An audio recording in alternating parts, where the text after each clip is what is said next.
All right. Good morning, Doug. We are back with questions from members of the file. That's our private membership group. If you want to find out more about that group, we'll look in the description to this video. If you want to ask questions, that's where you do it. So first one, Doug, is from Mark. He says, does Doug think there might be a breakaway country from the Western Alliance to the BRICS group in the not too distant future? You know, I'm not sure we should think in terms of countries so much anymore, because almost none of the countries in the world are actually cohesive entities. They're political entities that are run by a government. I mean, look, the United Kingdom, Scotland, Wales, England, I think Ireland. Well, it doesn't really make much sense for them to be together. France is the same thing. Spain, Italy, Germany, none of these places are real countries per se. I think we're going to see over time a breakup of these entities. So thinking about these current Western countries or little ones joining, and it's going to be hard. I mean, how is, let's pick a country, even Hungary, okay, which is kind of like on the outside of things in a way, between the Russians and the NATO guys, kind of. How are they going to relate to the Chinese? And if they try relating closer to the Russians, these people are going to want to hurt them. And so I'm not sure how it's all going to work, except for the fact people are going to stop using the dollar because it's unreliable. And the US is unreliable and becoming hated. So I don't know how it's going to recoalesce, but you can just be sure that the dollar is going down and the US is losing influence rapidly. That's not an answer to the question. But there is one country that did this, I guess, recently, right? Didn't Saudi Arabia apply to officially be part of the BRICS, the pact? I think there's some, at least that's as I understand it. Well, originally the BRICS were Brazil, Russia, India, China, and the S was South Africa. But now we got another S, Saudi Arabia, probably. And I ask myself, is Saudi Arabia going to blow up? I mean, there is a basically unstable place from all kinds of points of view. And all they have is oil. It's repressive. You know, and if I'm not sure how many people, stuff that's happening in these places, like in Saudi, they've got some mega projects. They're not even mega projects, they're giga projects. You know, this 100-mile long city. Yeah, the wall kind of thing. Yeah. Thing, they're doing that. And there's something else that they're doing. And I question whether it's any of that's going to work, frankly. So it's ambitious. It's ambitious. I mean, could you imagine anywhere in the United States, any state, even imagining taking on a project of like 1/10 of that at this point? Like, it just seems absurd. No one would even try. Yeah, exactly. And they don't have, the Saudis don't have the, they don't have the culture to do this. I mean, if you don't have free thought and you don't have free speech and you don't really have free markets, and it's all controlled by, you know, by Solomon on top, and none of the fundamentals for a developing situation are there. I don't think it's going to end well, quite frankly. For anyone, I think, unfortunately. Let's see. Next question from Peter is, what's your take on he says, the remarkable DeSantis flip-flop regarding Ukraine? First, he referred to it as a like you, a territorial dispute. Yeah. Well, look, let me preface my answer by saying that I'm not sure I can adequately explain how much I despise these political figures, including DeSantis. I mean, anybody that wants to get into politics and boss other people around, they're essentially a scumbag. They're essentially a criminal. They're essentially a sociopath. And some of them are smoother and smarmier than others. And some of them do things that, yeah, it's more intelligent than what other guys are doing. Okay. Yeah. So DeSantis is like that. But it is a tragic error. It is a stupid error to say, he's my guy. I support him. He's going to solve things. It's like these people that get in back of Trump and think he's going to solve everything. No, he's not. I mean, he's a troubled guy with no philosophical core who doesn't understand economics. Somebody commented the other day, "Oh, you don't understand." No, he's not. No, he's a business guy that got lucky using a lot of debt in an environment where the economy was expanding. Okay, I got no problem with Trump, but it is really a stupid and tragicomic error, hoping that somebody like DeSantis is going to kiss everything and make it better. And so I don't support him, and it's a big mistake supporting these people. I mean, you wrap your psychology around somebody that's going to kiss your life and make it better. It's crazy. Right. It's incredibly disempowering, actually. It's basically you're offloading the responsibility for your life in some way to some hero who's supposed to come in, and save the day and make things right. Just, they're not coming. They're not there. Yeah, You got to carry the burden. Hero. He's not a hero. He's just a particularly smooth and slick political criminal. Yep, I agree. Oh, no, okay. He's not a criminal. He's a good guy. He's gonna. Okay, I don't want to get into the argument. Exactly. Okay, next question. So this guy asking for thoughts on Rancho Santana, Nicaragua, as a plan B. It's a community that was started by Bill Bonner and Mark Ford and others. I said they have a place there as a vacation home, but they think it'd also be a good, plan B in case of World War III with Russia and China. And they say since Ortega seems to be like he'll be on the other side, and it's a backwater that no one would really benefit from messing with. So, what do you think of Rancho Santana? Well, Nicaragua? Bill Bonner, Mark Ford, and others, and I happen to have been one of the 4 or 5 others. We were all. I was a general partner in that thing, along with Bill and Mark, and I forget who else. And after we restructured the thing, I mean, I think I owned 5 lots at one point down there. So I think I still own a lot down there. Maybe I own 2. I'm not even sure. And I've been down there. It's very nice. I like it. The boys have put a lot of money into it. Yeah. So it's actually pretty damn nice. Yeah, it's great. Nicaragua. It'll be okay. Look, backward place on the ocean. You're not going to get rioting mobs attacking the gringos. Everybody gets along pretty well. Not a bad choice. It's okay. It's great.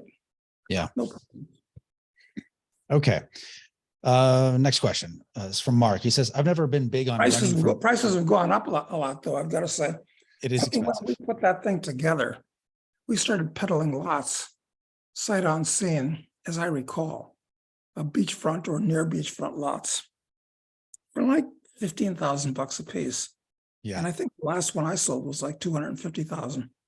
So yeah, and I remember Bill told me what a terrible mistake it was to start with the choicest property and sell that first. Yeah. Because obviously the more you sold the whole development, the more valuable all the property gets, and the choicest property, of course, increases the most. But those were among the early sales. Yeah. Yeah, real estate development is a tough game that's worthy of a lot of discussion, but anyway, yeah, it's fine. You can buy a place there if you want. It's great. It's nice. Okay. So this guy says, I've never been big on running away from evil people, as they always find a way to follow. He's like, remember when, and he says, whites fleeing the city to get away from drugs and crime in the 70s and 80s, only to find out kids were just as infected in the country and maybe more, he says. He said, what's your view on the timeline for craziness to get to our location or to possible other freedom locations? I guess he just wants to know how long you think you have until things fall apart, and if you can really run away from evil. Yeah, that's a good question. I like that question, actually. I remember when I lived in Washington, D.C., after I got out of college. And at that time, I lived in downtown D.C. in a place called Adams Morgan, not far from where the riots were just a few years earlier. And it's funny. All the whites were moving out, and the blacks were whining and complaining. All you white people are going away, and you're taking your money with you. And okay, and then the whites moved back into town 30 or 40 years later. Says all you white people are driving up our prices. We can't afford to live here. You just can't win. With people that are unhappy, that have been corrupted. And I don't blame the black people. I blame the white politicians who have destroyed black culture, putting these people on welfare. And the blacks were stupid enough to accept with these. I mean, they really should have strung up all these white politicians that were putting them on welfare and destroying the families and all that. Yeah. Yeah, they should have been strung up like Mussolini at the end of World War II. So who's to blame and all this type of thing? Well, let's not get into that. It's funny. Sometimes let's predict the future and what's going to happen. And how do you hide from evil? How do you hide from fate, for that matter? One of my favorite anecdotes, aphorisms, not the word I'm looking for exactly, but it is Whitman Samara, short prose poem by John O'Hara. And do you know this poem? No, I don't know it. No. It's great. So there was a merchant in Baghdad, and he sends his servant down to the market to buy something. And the servant looks around and he sees Death. And Death has a kind of a threatening expression on his face. And the servant is terrified, runs back to his master. And he says, "Master, I was in the marketplace as you told me to, and I saw Death. And I think he was threatening me. Can I borrow your horse and ride to Samara? And there he will not find me." So master lends him his horse. Servant goes off to Samara. And the master goes down to Baghdad, to the marketplace, and seeks out Death and says, "What's this about with my servant? Why were you threatening him?" And Death says, "I wasn't threatening him. I was just surprised because I have an appointment with him at Samara this afternoon." That's great. So I guess you can run, but you can't hide. But where do you go? I think the cities is just a bad idea at this point. I mean, sometimes cities are great. Well, they are great. And sometimes they're just a bad idea. Now is a bad idea time. That's my bottom line. But was there more to the question that we can answer? Well, can't run away from evil. And he has to just time-wise. I mean, do you think, you see right now, not surprising, civil unrest in France again, because the retirement age increasing by 2 years, like they're just losing their shit about that. But of course, They didn't mind the COVID lockdowns, the mandatory vaccines, all that didn't bother them as much as this does. But like, so you see civil unrest there. They're always early and often. But like, what do you see that? Do you imagine that coming to the US, coming to people's doors again in the near future? Civil unrest. Yeah. In the US. Well, maybe things are a little bit different because in the cities is one thing, but in the suburbs, it's pretty hard to go from one suburban house to another rioting and looting. Yeah. A lot harder than it is in the cities. And that doesn't happen in rural places so easily. So it's a question of if the economy collapses and people lose a lot of money on their stocks and inflation runs way up, and what are these people going to do? Where are they going to go? Who are they going to blame? Who are they going to look to kiss everything and make it better? Well, we know that. We know that one. Yeah. They're going to look to government to help them out, to bail them out. Yeah, exactly. This is the problem with the U.S. having the culture in the U.S. having been totally corrupted. Listen, it was bad enough during the 1930s when people were expecting, pushed by the Roosevelt regime to, but now it's much, much worse.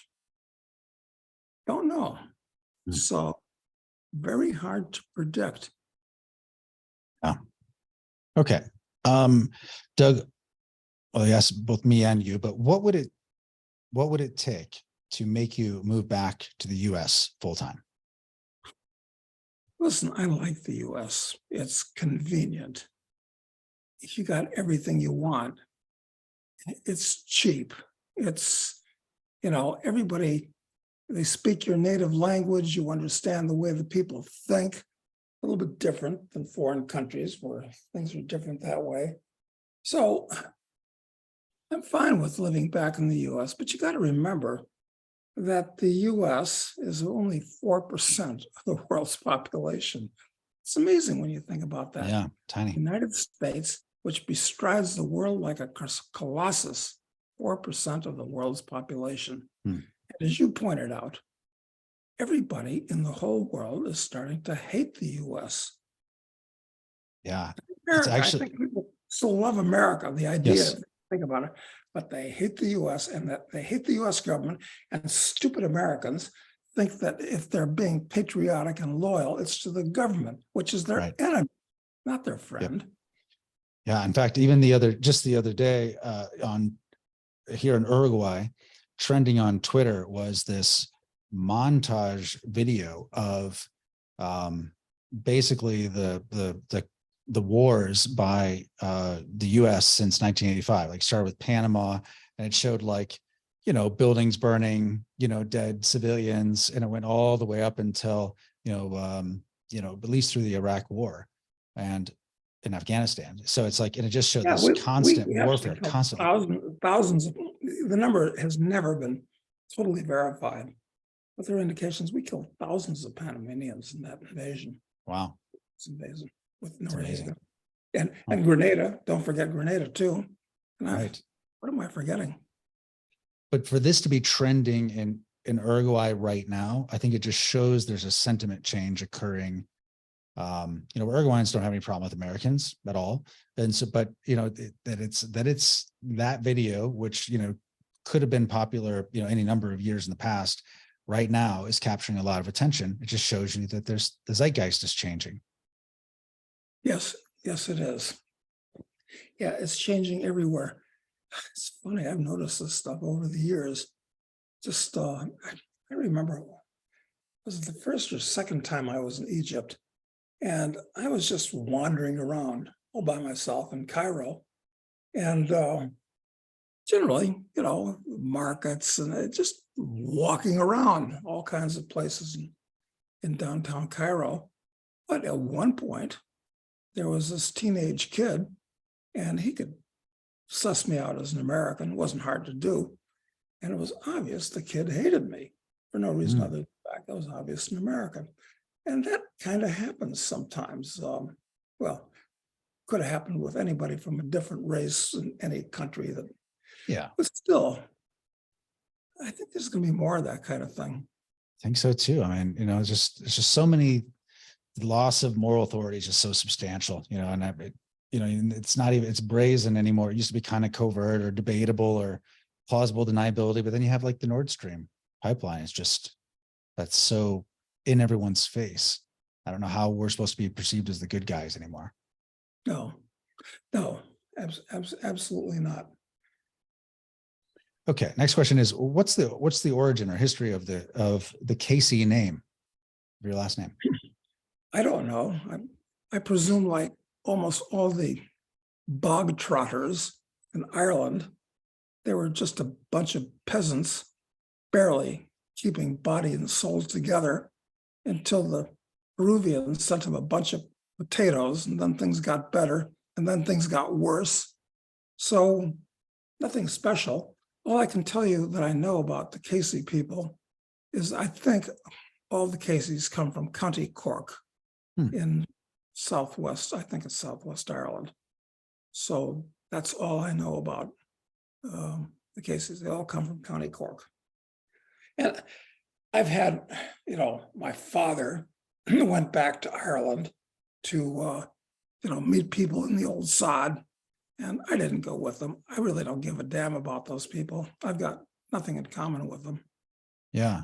But and I think this is a common American trait where people don't really often know exactly where they come from. And I think one of the advantages of being an American is that you kind of can start off clean slate, I guess, from the past. Nice thing about America, really nice.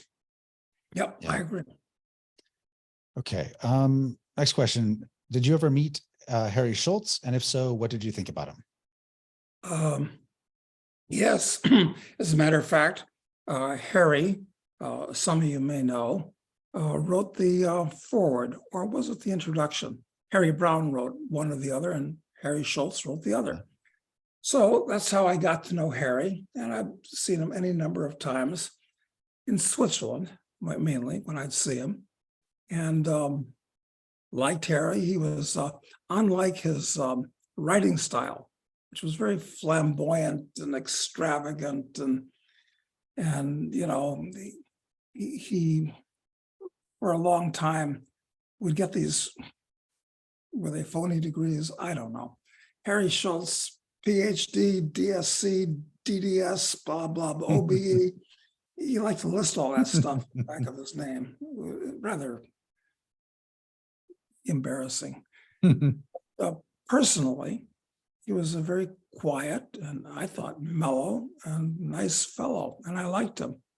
And a lot of guys, see, the thing is the old guard, because Harry died, I guess he was 99 when he kicked the bucket a few weeks ago, or close to it, 99 and a half even. But a lot of the guys that were of that generation, the World War II generation, if you would, are joining the ranks of the departed, like Harry, Richard Russell, and Gary North, we lost recently. Gary North, yes, lots of these guys. Terry Coxon was Harry Brown's protege, and all this type of thing. So, the moving finger, having written, moves on. And sorry that Harry's gone. Larry Abraham was pretty close to him. Of course, Larry kicked the bucket too. I don't know if people even know who Larry was. I don't think so. I don't know who that was. Larry was a problematical character, but he was a smart guy. And he was most famous, I guess, for having written a book with Gary Allen called None Dare Call It Conspiracy. So anyway, he was a good buddy of Harry's too. But, they've all joined the choir invisible. If the choir invisible exists, which I don't think it does. Save that for another day. What do you think are the best bullion coins to own outside of the US? There's what's one thing I've even wondered here in Uruguay. Does it depend upon what country in that you're better off with a certain coin, or is there a universal one that's best? What do you think? They say that the most common gold coin in the world is the British sovereign. And the British sovereign is approximately 0.235 or something like that ounces of fine gold. It's sterling, which is to say it's 91% gold, something like that. Which just makes it more durable. British sovereign is the most recognized and universal worldwide. So that's good. And it's only a quarter ounce. That's good. You don't want big gold coins. Do not want Krugerrands or the 1 ounce coins. Bad idea. So get sovereigns or quarter ounce US Eagles or quarter ounce Maple Leaves. Those would be the best choices, those. What's so besides the size of Krugerrands? Is there another problem with them? Is it just the size? It's just that I don't think people trust South Africa anymore. Yeah. You know, and I mean, Krugerrands were the hot item at one point. Yeah. But you know, they're the same fineness as British sovereigns, 0.91 or whatever it is. It looks a lot uglier, bigger though, at that size, you know. Yeah. Yeah, so stick with the quarter ounce size coins, and British, American, or Canadian are best. Okay, good. Let's see. This question was actually for last week, so I'm not sure how much this has changed since then, but John asks, what does Doug think about the recent week's $300 billion jump upwards in the Fed's balance sheet? Have they capitulated? And, yeah, have they capitulated? These poor fools, they have thousands of PhD economists that have built their lives around a completely worthless and completely bullshit set of economic theories. And all these PhD economists just get numbers of unreliable provenance and put them through computers and mathematical formulas that it's all, what are they doing? I mean, they don't know what they're doing. They actually don't know what they're doing. When I lived in Washington, D.C., believe it or not, I went out with several girls who were PhD economists at the Fed. It's a fact. That must have been fun. Well, did you get in economic debates with them? Yeah, and of course you did. It was a waste of time. They thought they were a lot smarter than they thought they were. Well, and they got the letters after the name to prove it. Very, very taken with the fact that they were hauling down the big bucks and, you know, being female masters of the universe and all that type of thing. So, you know, it was just one of those passing things where I was a kind of an odd duck. And I said, "Oh, that's interesting. I wonder what they're like." So there was no there in any case. But no, it's and was one of them's name Janet Yellen by chance? I listen. I'm 6'4". I couldn't go out with a midget, fat midget, fat, stupid, arrogant. It's a midget. funny thought, though. It is a funny thought. No. Okay.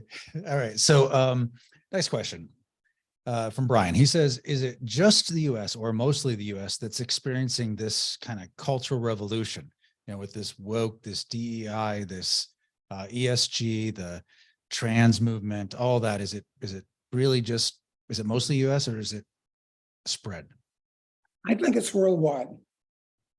And I say that for the same reason that back in the 60s, you'll recall, there was a, you know, it was much less serious back then than it is now. But you had a gigantic woke movement, you know, Mao's Red Guards in China. That was the biggie. Okay. So it was happening in the Orient. And in Europe, especially in France, Germany, and Italy, where all these ultra leftists were, bombing things and raising Right. hell and tearing up the streets in Paris and all this type of thing. And it happened in the US with the yippies and all the rest of this type of thing. So these were the big and it happened to some degree in South America also. It didn't happen in other places in the Orient much. Well, in Indonesia it did. But here's the thing. Now that here we are 60 years later, 60 years on, and the world has become much more inculcated with the kind of nonsense that they teach in college that they believe is part of the cosmic firmament. And it's everywhere. Maybe not so much in China. Maybe that's kind of gone away in China. I don't know. Seems like China's okay. That's a different thing. But in the West is where it's really happening. And with the internet and everything else, and these people, look, in all of Western Europe, the bad guys, the philosophically corrupt people control all the governments, control all the universities, control all the media. So, yeah, I think it's worldwide. We just notice it more here in the US. But once again, we're only 4% of the world's population. Not much. Definitely a rounding error. And we're just tiny rounding errors of that tiny rounding error. Yes, People I know. think like us. Yeah. It's kind of scary, actually. Yeah. Well, okay. Next question is the bank fail and bailout scenario to set up the government as a savior of the people, so they will be more inclined to accept UBI, the central bank digital currency, digital ID, in the 15-minute city concepts? I mean, is this intentional? What's happening, do you think? Yeah. In other words, have they really planned this out, thought it out, and they know what's going to happen next? I think it's kind of gotten out of control. So they can plan as much as they want. And of course, when the government plans, all that does is create chaos for society itself. So they're definitely planning on CBDCs. And I don't know how that's going to end up, because it's not going to happen in isolation. We're talking about all kinds of other stuff happening in the financial world, in the markets, bonds and interest rates and stocks and commodities and production of materials. So how they think their CBDCs are going to save anything, but people have to trade with each other. Well, I hope they can avoid chaos, because it's going to be so inconvenient if we have chaos. I mean, Yes. Even you and I mean, if we get hungry, I can send my gaucho down to the river and she can big stick a hog for us, and that's good. And we'll have bacon, and we both got cattle and got chickens. So there's lots of eggs, and got cows that have milk, and that'll be okay. But, I don't really want to live like that, even though it'll be kind of amusing to watch whatever they decide to show us on the widescreen. But they won't show us the good stuff, because that'll be too scary for the average pleb. Right. Yeah. I think, we had an asado at our place last weekend, and one of the guys that was there is has, I guess, describe it as accelerationist inclinations. Like, he wants it to just happen. He thinks it's all going to fall apart. It's going to be chaos. And he thinks that's good. And I'm like, it's not going to be good. Like, there's maybe on the other side of it, maybe, but that's 50-50, maybe if at some point in the future it's better, but like, it's going to be bad for everybody. This isn't a good scenario for anybody, no matter what your circumstances are. Yeah, it's going to be scary. Look, nobody lives forever, but I don't really want to immanentize the eschaton, as we say. Yeah. Okay, let's see. Next question here. says, I've heard an increasing number of commentators talk about the possible stock market melt up if the Fed starts re-stimulating, cutting interest rates, et cetera, which would then be followed by potentially a deflationary crash. If I were to ride the melt up and then sell everything, what would the best asset to invest the proceeds in to survive the deflationary crash? First of all, this presupposes a couple of things, obviously, but Yeah, presupposes that the melt there's a up melt up. happened. Yeah. There's no guarantee of any of that. Look, all I can say is I got like zero interest in the broad stock market. Maybe it'll melt up. I think it's more likely it's going to melt down, but I'm not interested. I've got no interest in most of these markets. I'll tell you, if you want to look at some markets, okay? So the questioner is obviously looking for something where you can make that big score before everything blows up. Okay. Well, what's cheap right now? I'll tell you what the cheapest thing in the world is right now, and the most interesting, and I think it's got the most upside potential. Natural gas. It's around, I don't know what it is now, 220 or something like that. So we can go into a soliloquy on why natural gas is pretty damn close to the cheapest level in history at a time when it could be more explosive than any time in the past. So if don't guess because some idiot Talked about a melt up. posturer says there's going to be a melt up. Maybe there will be. I don't know. Yeah. If you want to buy something and put all your money on red, or actually you're not putting it all on red, you're like putting it all on number 23. Exactly. That's a more better analogy. Go long natural gas. I think that's a pretty good bet. And the other thing that's very interesting to me is I've talked about the VIX before, volatility index, kind of a chaos indicator. So I'm long a couple of VIX right now. It's pretty cheap, you know. Considering the uncertainty that's out there, I mean, they even talk about Deutsche Bank now having problems after Credit Suisse went under. So yeah, the VIX should be moving. Should be, could be, yeah.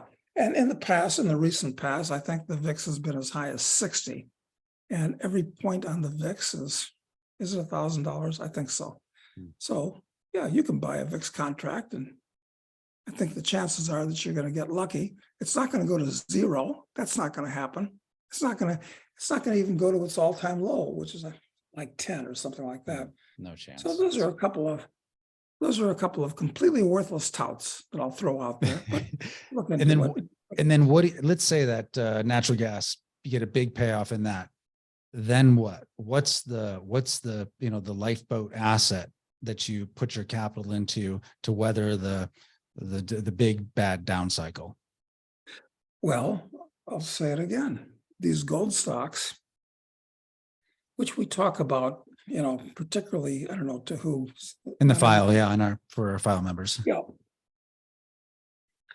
I think there's an excellent chance that at some point, since they are not just small cap, they're not just micro caps, they're not even nano caps, they're pico caps. And at some point, when gold starts running, people are going to say, hey, there's all these shitty little mining companies out there that are selling for market caps of $2 or $5 or $10 or $20 million, Canadian dollars usually. Yep. And a teeny weeny bit of money is going to flow into it, and they will explode like they have so many times in the past, although not recently. So I think you want to put a little bit of money there. I think that's probably a really good bet. That's where I am. Small mining stocks and small oil companies, many of which are really, really cheap. And by that, I mean selling for 3, 4, 5, 6 times earnings and yielding sometimes 10%. Yeah, exactly. So those are pretty good bets, and everybody hates them. And the ESG people want to put them out of business. That's a pretty good bet. So that's what you do instead of listening to some CNN guy that says, "Oh, we're going to have a melt up." He doesn't know what he's talking about. Well, none of us do, but they're better bets. Yeah, and if you want specific recommendations, if you're a file member at the pro or VIP level, we have a portfolio there, and some of Doug's specifics are outlined. So check that out if you're interested. So Doug, next question from Chris. He says, obviously you guys are very grateful for your lives in Uruguay and enjoy being there, but to what extent do you participate in that society? Do you feel unmoored from that society being an expat there? Is there a tension you feel about living somewhat apart from that society?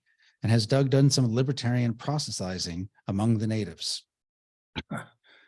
Well, you're much more involved in the society than I am, for sure.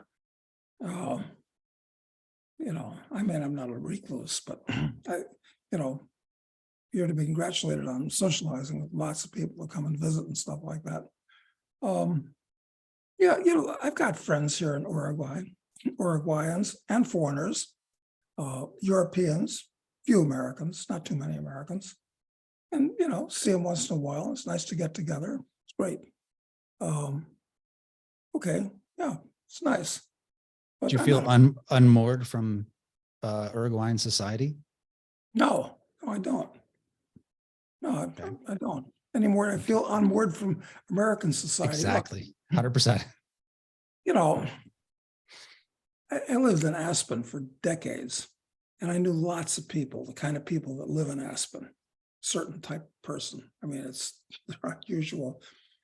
And so I moved to the Chesapeake Bay, and I don't believe I know one of my neighbors. Wait, except for one. One. Oh, Only one. one. Yeah, obviously. Yeah, but otherwise, I really don't care. I mean, going gets tough, which it won't down here. I mean, you can have 8 guns here in Uruguay, which is nice. Yep. Probably more than you're going to be allowed in the United States if Biden has his way in the future. They're working hard on it. Yep. But I live in an area which is just chock-a-block with little churches and kind of salt of the earth people that listen to whatever preacher tells them, which is probably generally kind of okay. Yeah, and you're talking about your house in Virginia with that. Yeah, I like that. Yeah, so you can run, but you can't hide. But Uruguay is a pretty good place to hide right now at the moment. Yeah, and I honestly, I feel like it's easier for me I have a better relationship with my neighbors who are mostly Uruguayans. There's some Canadians and French, some Europeans, but mostly Uruguayans. But I have a good relationship with them, a better relationship with them than I've had with any neighbors I've had anywhere in the United States for the last 20 years. And I mean, I'm trying to be a good neighbor. Like when there was a fire here, I used, my tractor to help build a fire line, one of the eucalyptus fires, and people were surprised that I would, because it's expensive. So they couldn't believe that I would let my tractor be used for that. But I was like, I don't know, it was an opportunity, try and be a good neighbor. So it was totally worth it. Absolutely worth it.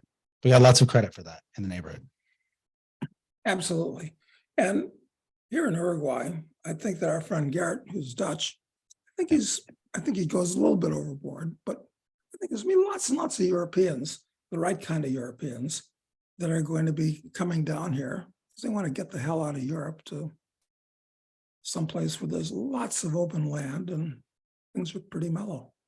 And I'm, Jane and I were just looking the other day, and we're shocked by the change in real estate prices in the general area we're in compared to, 18, 17 months ago when we bought our ranch here. So, I mean, prices are really on the move. There's a lot of people seemingly coming to the area. So, yeah, that's the general feeling I get too.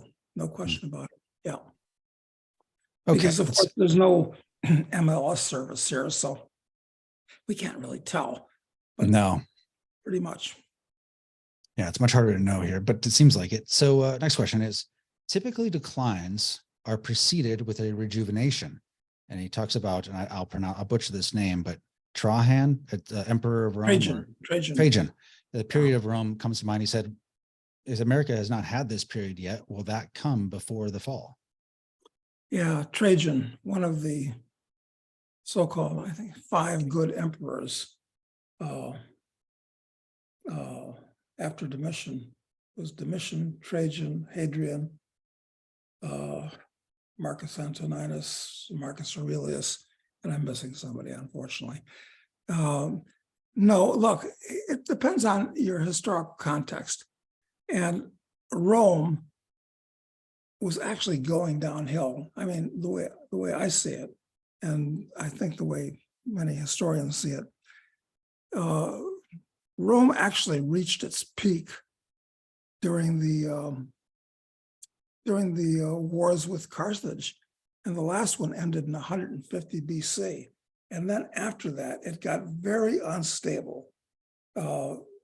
So it was, still expanding, taking over countries, but it was getting more and more unstable from an interior point of view. And then, of course, Julius Caesar and Caesar Augustus took over and turned the republic, what was left of it, because the republic was already in collapse, into the empire.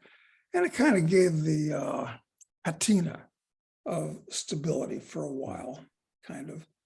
But the empire was on the decline. And so, as Gibbon pointed out, you have these series of 5 good emperors after Domitian. So after after the year 90 or something like that, up to the year 180, it was a pretty good time as these things go.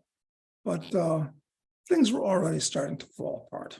The currency was starting to go bad, albeit slowly. The barbarians were picking away at the edges of the empire, So anyway, people don't want a lecture on ancient Roman history, but I guess the question is it possible America is going to have a renaissance, cyclical renaissance anyway? I don't think so, because as we were talking about earlier, too much of the world hates the United States. The United States is way, way too financially and economically unstable and demographically unstable. And so what kind of a renaissance is it going to be? I think the next step for the US is secession movements. Right. And you could have individual renaissance within that, right? Within certain states. Yeah. Yeah, you could. Yeah, you could. But don't count on, I'm looking for an analogy someplace in the world where it looked like someplace was down and out and it came back. Well, hey, look at Japan. Bombed as flat as a pancake. It had a renaissance. Korea bombed worse than Japan. It came back, so.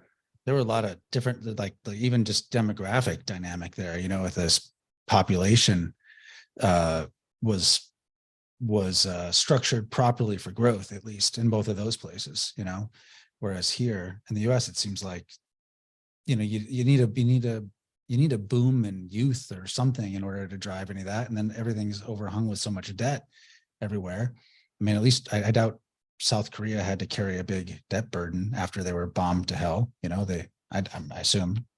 I think they had absolutely nothing but about a couple million dead Koreans laying around.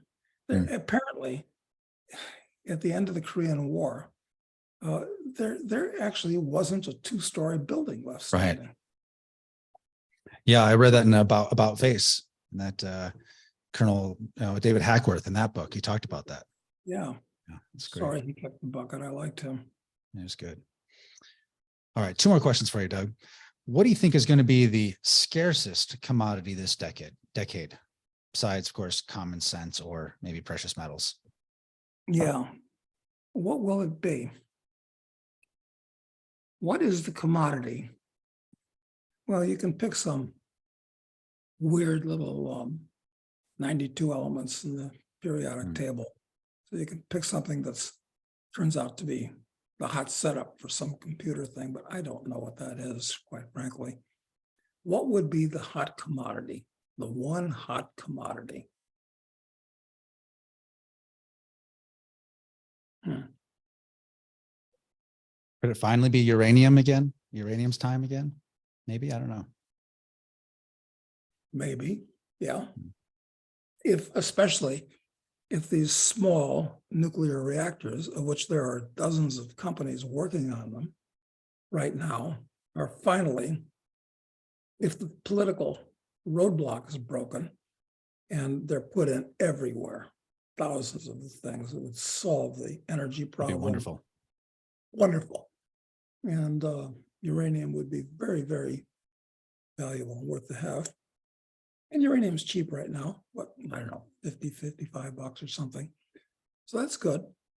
It's not a bad bet. What is another? Are we missing some commodity out there? It just seems like it has to be in the energy complex to me, because there's been so much underinvestment there. And, you know, the places where you do have population growth in Africa and some parts of Asia still, I mean, they want the life that they can get from energy. They're not committing, you know, hara-kiri like the West is with carbon footprint nonsense. Yeah. Well, since natural gas is the cheapest commodity on the planet, really, right now, and since natural gas needs a lot of infrastructure to transport it, and in times of chaos, infrastructure gets blown up and that, yeah, natural gas. I kind of like natural gas. Okay, that's a good answer. All right, last question for you is, for entertainment purposes, it's prefaced, it's which leader do you think is most likely to be Mussolini'd first? Oh, God. So wonderful. Who would that be? It would have to be a country that is going into collapse. And I don't think it'll be in the US, unfortunately, because we're the most richly deserving of politicians to have that happen. And we have such a massive military and police superstructure guarding our big shots. I don't think it'll be here. So where would it be? Well, Africa's always a good bet. But so I'm thinking, do I want to go to Equatorial Guinea in June, when I can go there with a few friends? Maybe you'll want to go too. I'm on the borderline. You know, since it's, well, about the most backward shithole in Africa. Close. I mean, Which is saying something. Yeah, it really is. So I'd like to go there and see that. They're building a new capital city. Talk about a waste of money. I mean, this is the criminal stupidity of these people is just unbelievable. So I'd like to go and see that. It would be, but country like that, you know, I guess.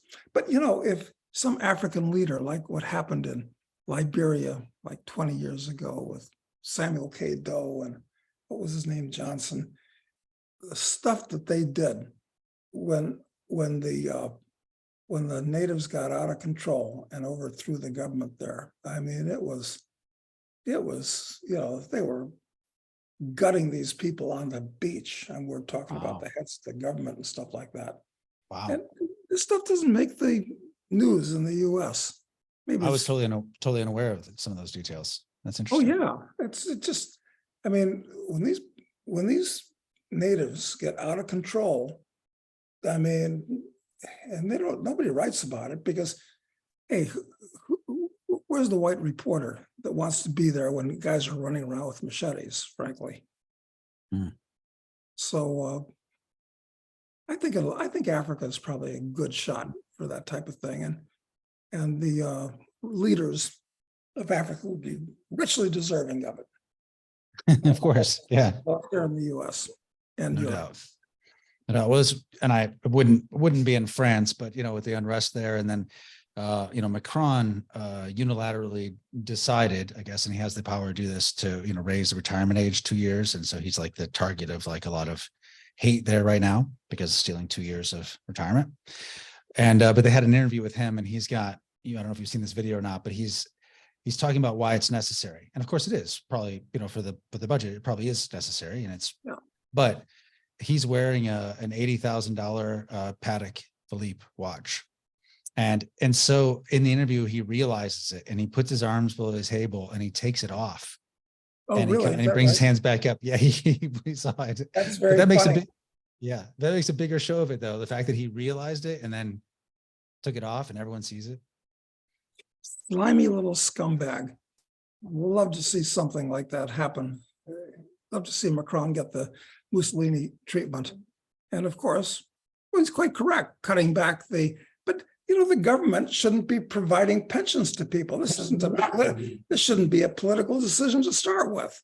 Nope. So it's just a mess. It's a mess. All right. We'll leave it there for today, Doug. Thank you very much. You have a great weekend. We'll talk to you next week. Thanks, Matt, you too.